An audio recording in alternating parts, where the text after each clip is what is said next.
एक समय की बात है, एक अश्वपति नाम के राजा थे। उनकी कोई संतान नहीं थी। राजा ने संतान प्राप्ति के लिए अनेकों यज्ञ किए, जिसके फलस्वरूप उन्हें एक तेजस्वी कन्या की प्राप्ति हुई। राजा ने कन्या का नाम सावित्री रखा। समय बीतता गया और सावित्री विवाह योग्य हो गई। एक दिन राजा ने सावित्री से कहा, सावित्री, अब तुम विवाह योग्य हो गई हो, इसलिए स्वयं अपने लिए योग्य वर की खोज करो। पिता की बात मानकर सावित्री मंत्रियों के साथ यात्रा पर निकल गई। अनेक ऋषियों के आश्रमों, तीर्थों और जंगलों में घूमने के बाद वह राजमहल लौट आई। संयोगवश उस समय उसके पिता के साथ देवर्षि नारद भी थे। सावित्री ने उन्हें प्रणाम किया। राजा अश्वपति ने सावित्री से उसकी यात्रा का समाचार पूछा। सावित्री बोली, पिताजी, तपोवन में अपने माता पिता के साथ निवास कर रहे सत्यवान मेरे लिए योग्य हैं। मैंने मन से उन्हें अपना पति चुना है। सावित्री की बात सुनकर देवर्षि नारद चौंक उठे और बोले, राजन, सावित्री ने तो बहुत बड़ी भूल कर दी है।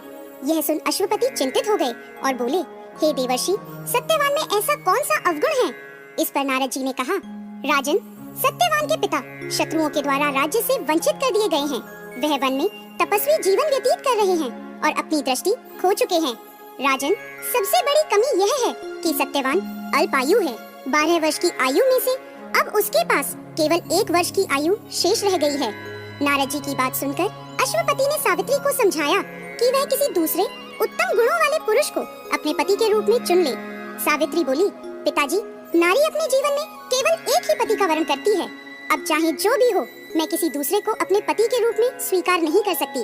पुत्री की हट के आगे पिता विवश हो गए और सावित्री का सत्यवान के साथ पूरे विधि विधान से विवाह करा दिया गया। विवाह के पश्चात सावित्री अपने पति और सास ससुर के साथ वन में रहने लगी। जैसे जैसे समय बीतता जा रहा था, सावित्री के मन का भय बढ़ता जा रहा था। नारद जी के कहे अनुसार जब उसके पति की आयु मात्र 4 दिन बची, तब सावित्री ने 3 दिन पहले से व्रत रखना प्रारंभ कर दिया। अंततः वह दिन भी आ पहुंचा जब सत्यवान की मृत्यु निश्चित थी।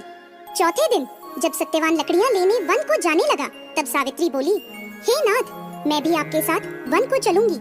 सत्यवान के मना करने पर भी वह सास ससुर की आज्ञा लेकर अपने पति के साथ वन को चली गई। वन में सत्यवान ने जैसे ही पेड़ से लकड़ी काटना शुरू करा, उसके सर में असहनीय पीड़ा होने लगी और वह पेड़ से उतर गया।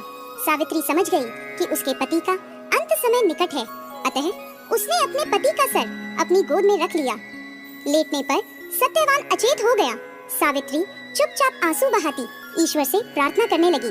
तभी उसे लाल वस्त्र पहने भयंकर आकृति वाला एक पुरुष दिखाई दिया। वह साक्षात यमराज थे। सावित्री बोली, महाराज, आप कौन हैं? यमराज ने उत्तर दिया, सावित्री, मैं यमराज हूँ और तुम्हारे पति के प्राण हरने आया हूँ। सावित्री बोली, प्रभु, सांसारिक प्राणियों को लेने तो आपके दूत आते हैं, क्या कारण है कि आज आपको स्वयं आना पड़ा? यमराज ने उत्तर दिया, सावित्री, सत्यवान धर्मात्मा तथा गुणों का सागर है। मेरे दूत इन्हें ले जाने के योग्य नहीं हैं, इसलिए मुझे स्वयं आना पड़ा। ऐसा कहकर यमराज ने सत्यवान के शरीर से प्राणों को निकाला और उसे लेकर वह दक्षिण दिशा की ओर यमलोक को जाने लगे। सावित्री भी उनके पीछे पीछे चल दी।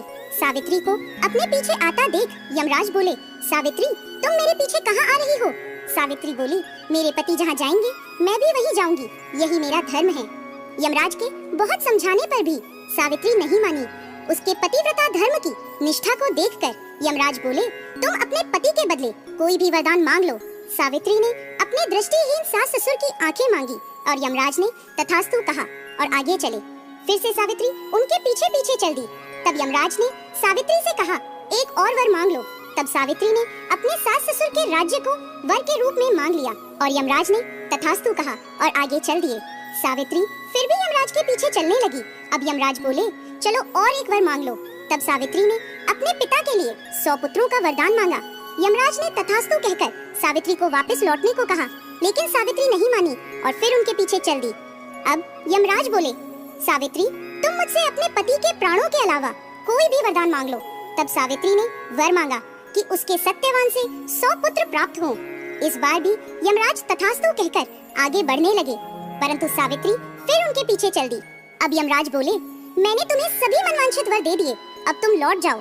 तब सावित्री बोली, महाराज, आपने मुझे सत्यवान से 100 यशस्वी पुत्रों का वरदान दिया है और सत्यवान के बिना पुत्र कैसे संभव होगा? ऐसा कहकर सावित्री ने यमराज को उलझन में डाल दिया।